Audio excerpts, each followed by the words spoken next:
เพราะว่าปานก่อสร้างอันวันนั้นซ้ำเขามีข้อความสั่งถึงพี่น้องน้องเปียวเขาสำเป็นเส้นให้เขาเพราะว่าจัดปานเห็นการอะไรวันป้องกันนั้นตั้นสัญญาเปิ้นลาเลียนหึดลาย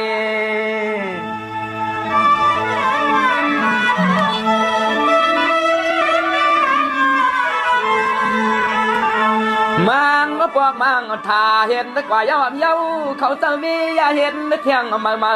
ถ้าละใส่เฮาท่านปออาย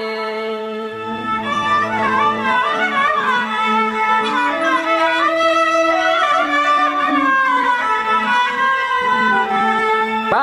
สั่งขึ้นจะทุกจะมีสำนีว่าเฮาคานไอเงากวนนึกต่างดาวเมียวสะไตอ่อนผ่านเมืองนี่ผ่านเมือง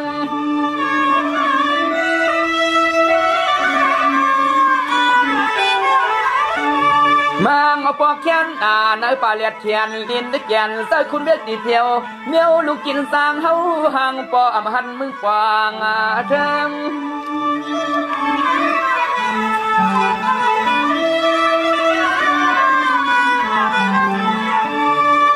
เสียง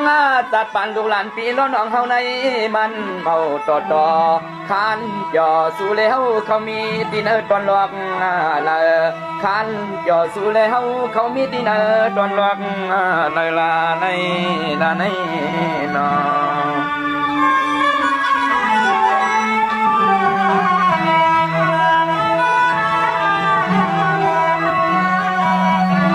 เสียงว่ามังเลยตาปอเลียนไหลกำว่าตักใสกำว่านกปุ่นปอซาสุนหุ่นมังเมื่อยาปุ่นความมืออาลือเปียอยู่ยามคานตุ้ใส่ลง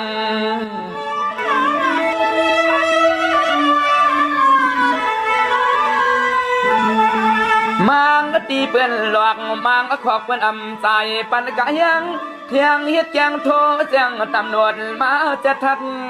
ไว้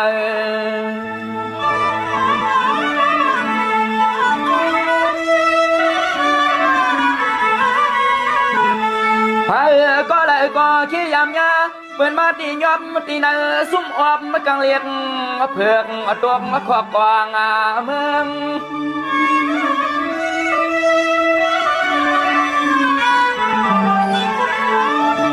กำนั้นปอก็ผ่านลูกก็ผ่านมีนาเกตำนวนเปิ้นตรวจห้องเอาเย็ดใส่ควางมังฟองก็ปอเลยหากูเงินเปิ้นขึ้น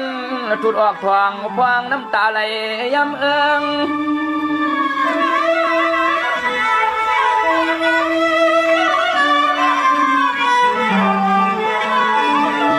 เครื่องบนตัวลูมังฟองจอกเลียนเปลี่ยนคำเมืองหวงคู่เขาสู้ดีนาเกยุม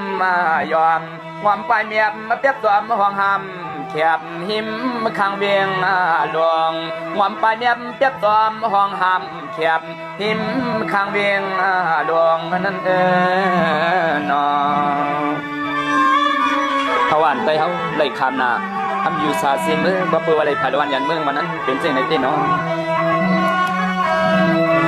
มังก็ปอกซ้ำหนาวมังป่านก็ปอกกันเพราะวันคือวันหน้าเผอปอโยหือเตหัดโขมยัง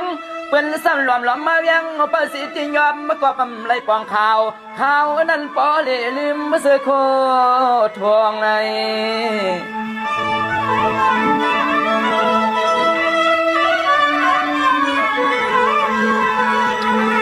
พวงอาบุซุมสาวุติเศร้ากันเข้มเล็ก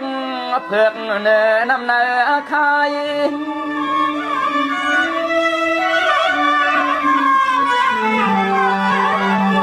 ไว้เฮอสุขสักสันเศร้ามังเผาเมานังซ่องเวียนร้องเสียนให้ตั้งไม่ต่างกว่าปันเปื้อนหยอบมาไต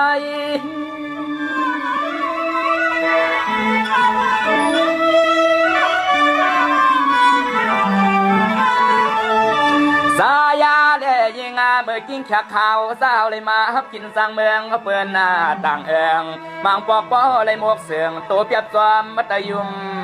นามังปอกปอเลยหมวกเสืองตัวเปียบจอมมัตยุมนาโกเปิ้นโทแจ้งตำรวจจอมสอบจอมหาใน